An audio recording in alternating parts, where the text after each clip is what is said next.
안녕하세요. 자연스님TV 자연입니다.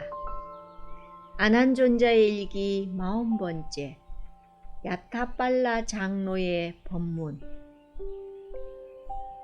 땅이 기름지고 날씨가 적당하여서 언제나 곡간이 그득하기 때문에 똘라꼬띠까라고 부르는 큰 마을이 꾸루국에 있었다. 그 꾸루국의 꼬라비아 왕의 동상도 그 마을 근처에 있었다. 그 큰 마을은 대중 가운데 야타빨라 존자의 고향이기도 하다. 야타빨라는 그 마을에서 가장 큰 장자의 아들로 편하게 살았었다. 그가 어른이 되고 결혼한 지 얼마 되지 않았을 때 부처님과 상가 대중이 그 마을에 도착했다. 야타빨라는 부처님의 법문을 듣고 우리와 같이 비구가 되기를 희망했으나 부모님의 허락을 얻지 못했기 때문에 집으로 돌아가야 했다. 그는 외아들이었기 때문에 부모님들은 수행자가 되는 것을 허락하지 않았다. 하나뿐인 아들과 헤어지고 싶지 않았던 것처럼 그 많은 재산이 왕의 소유로 들어가는 것 역시 참을 수 없는 일이었다. 아들이 없는 이의 재산은 왕이 소유하게 되어 있었다. 그래서 아들에게 수행자가 되지 말고 속세에 살면서 많은 보시로 성근 공덕을 쌓도록 달랬다. 그러나 야타빨라는 부모님의 생각을 받아들일 수 없었다. 복을 짓는 것과 윤회를 벗어나는 길을 어떻게 비교할 수 있는가? 언젠가는 죽어야 하고 죽은 다음에 이 재산과 자식이 무엇이란 말인가? 다시 돌고 돌아야 하는 윤회의 찌꺼기가 될 뿐인 것을. 그래서 비구가 될 수 있는 허락을 얻든지 이 자리에서 죽든지 둘 중 하나는 이루어지겠지 하는 생각으로 맨 땅 위에 들어 누웠다. 음식은 물론 물도 마시지 않았다. 이렇게 7일이 지나자 내 아들이 수행자가 되어 떠나는 것보다 차라리 죽는 것이 낫다고 생각했던 부모도 결국은 자식을 이길 수 없었다. 아무려면 죽는 것보다 낫겠지. 그래서 야타빨라라는 이름을 얻었다. 이처럼 굳건한 신심으로 비구가 되었기 때문에 신심으로 비구가 된 사람 가운데 첫째가는 이라는 특별한 칭호를 받았다. 상가마시 장로와 야타빨라 장로는 모든 번뇌를 끄는 것이 같다. 부모와 친척 그리고 부인의 유혹을 받은 것도 같다. 그러나 법을 깨달은 장소와 유혹을 받은 곳은 다르다. 상가마시 장로는 숲속 절에서 법을 깨닫고 제타와나 정사에 돌아왔을 때 유혹을 받았으며 야타빨라 장로는 제타와나 정사에서 법을 깨닫고 고향인 똘라꼬띠까에 다시 갔을 때 유혹을 받았다. 이 비구는 세간으로 다시 돌아가지 않는다. 부처님께서는 그의 굳은 신심을 보고 마음이 놓였을 때 고향에 다시 돌아가도록 허락했다. 먼 길을 걸어서 저녁무로 마을에 도착할 수 있었다. 고향 마을에 이르러서도 야타빨라 장로는 부모님의 집을 따로 찾지 않았다. 마을에서 멀지 않는 꼬라비아 왕의 동산에 들어갔다. 그 동산에서 적당한 곳을 찾아 하룻밤을 지낸 장로께서 아침이 되자 고향 마을로 걸식을 나섰다. 집에는 그의 아버지가 있었으며 이발사가 그분의 머리를 다듬고 있었다. 대문에 어리는 비구 스님의 그림자를 보는 순간 아버지의 입에서 거칠고 지저분한 욕설이 터져나왔다.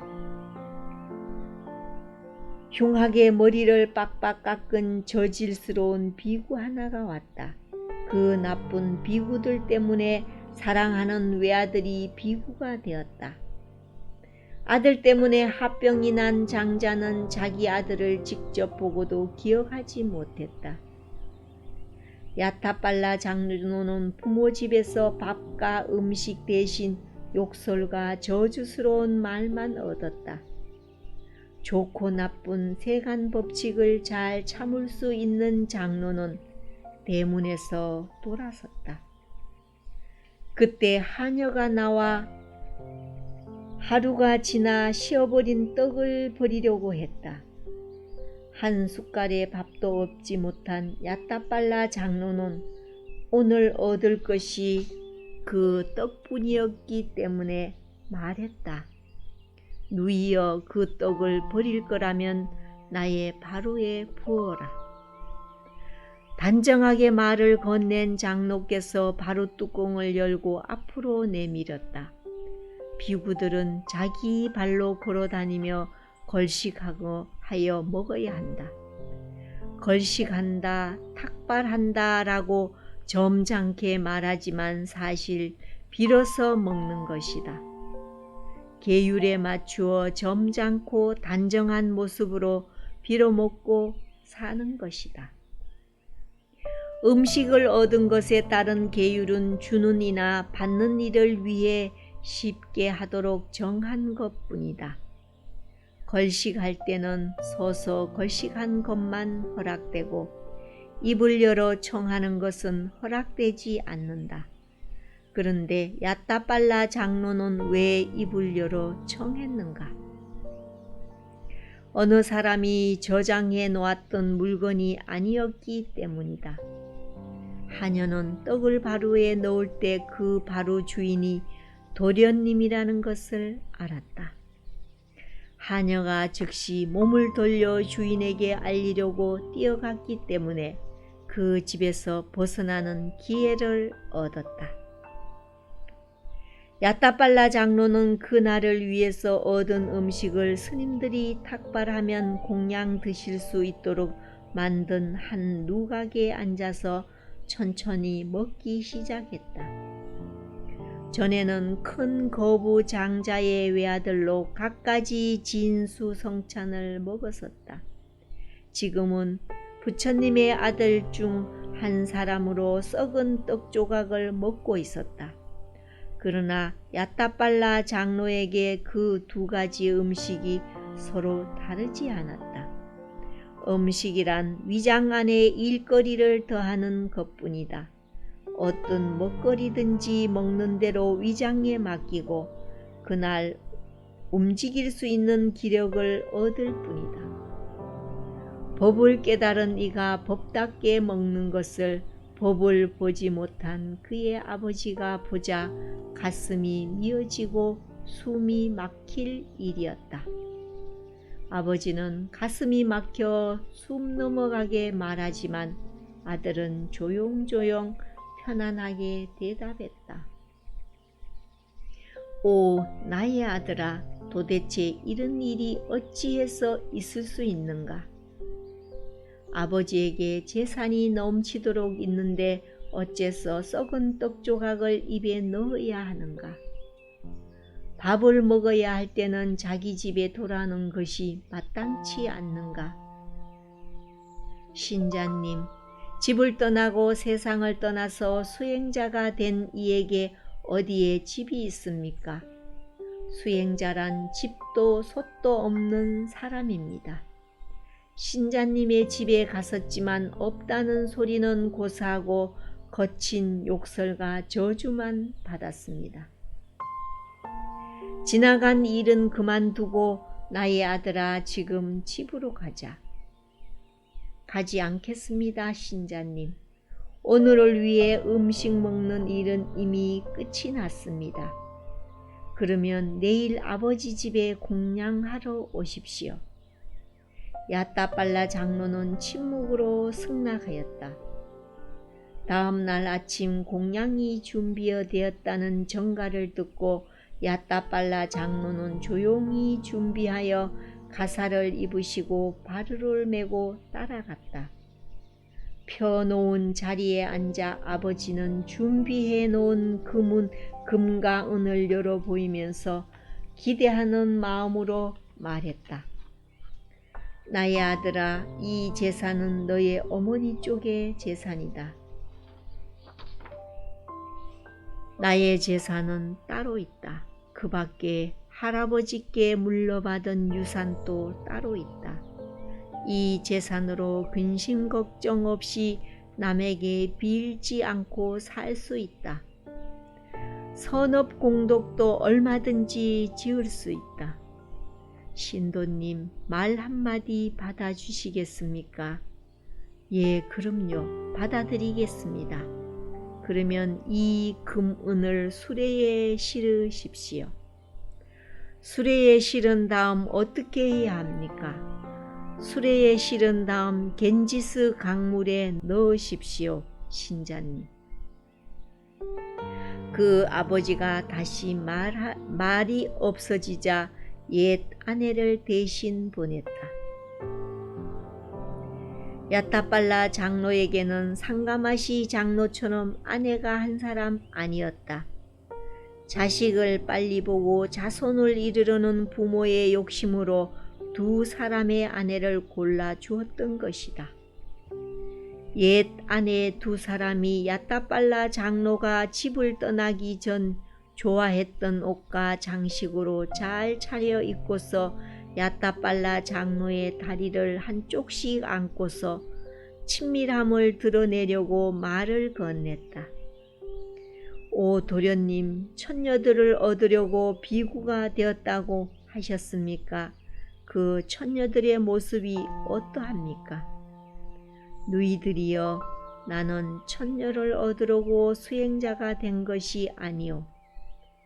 남편이었을 때와 부르는 곳조차 바뀌었다. 그 한마디로 그들의 유혹 작전은 끝날 수밖에 없었다. 신도님, 공양 올릴 일이 있으면 올리시오. 금은 재산이나 여자들을 보여서 괴롭히지 마십시오. 오 아들이여, 사랑하는 아들 야타빨라여, 음식을 많이 준비했습니다. 드십시오. 많이 드십시오. 다시 더 괴롭힐 일도 없었으므로 준비해 놓은 음식을 가지고 나왔다. 공양이 끝나자 자리에서 일어난 장로는 몸이란 것이 얼마나 아름답지 못한 것인지를 개성으로 읊으며 동산으로 돌아갔다. 사냥꾼이 올가미를 걸어 놓았다.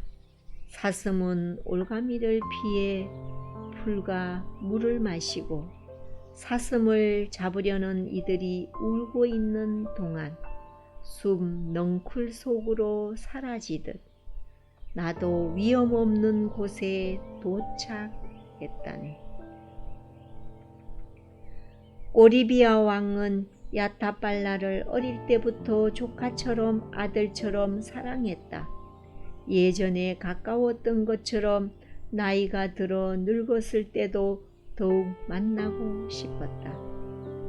옷을 바꿔 입은 수행자의 모습이 더욱 궁금했다.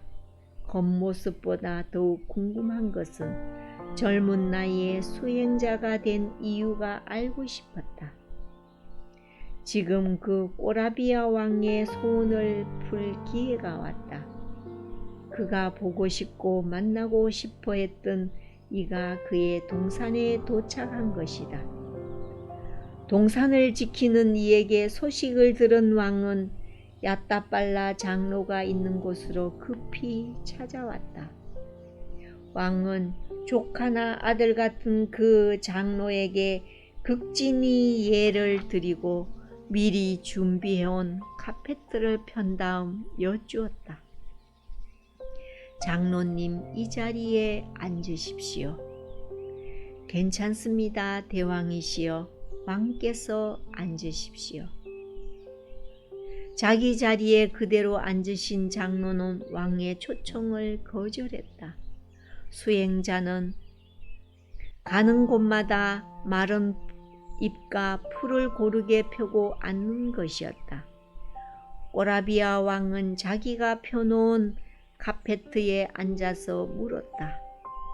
마하테라 장로님, 늙고 병들고 재산을 잃고 친척들이 망함, 이 네 가지의 무너짐 때문에 많은 이들이 수행자가 됩니다. 장로님은 나이가 매우 젊습니다. 건강 역시 튼튼합니다. 재산이 파괴됨도 없으며 친척들도 모두 잘 지냅니다. 이렇게 모든 것이 부족한데 어떠한 법을 보고서 수행자가 되었습니까? 대왕이시여, 특별한 공양 예배를 받으실 만한 부처님께서 네 구절의 법을 설하셨습니다. 그 네 구절을 요약하면 이렇습니다. 첫째, 사람들이 사는 세상은 늙고 죽는 위험이 하루하루 가까이 오며 영원하고 튼튼한 것은 아무것도 없다. 둘째, 사람들이 사는 이 세상에 나의 재산이란 없다. 죽으면 모두 버리고 가야 한다. 셋째, 사람들이 사는 이 세상의 위험은 완전히 막을 수 없다. 마음이 원하는 대로 튼튼하게 할 수 없다. 넷째, 사람들이 사는 이 세상에는 언제나 모자람만 있다. 숨이 산 만큼 모아주어도 만족하지 못한다. 단지 갈망의 노예가 될 뿐이다. 이러한 네 구절을 보아서 나이가 젊을 때 수행자의 생활에 들어왔습니다. 그 네 구절의 법문을 간략히 말한 다음 세상에 있는 비유를 들어 자세히 설명하여 보였다. 그 법회를 전해 들은 우리들 역시 사뚜 착합니다를 소리 높여 불렀다. 야타빨라 장로의 법문, 자연 스님이었습니다. 감사합니다.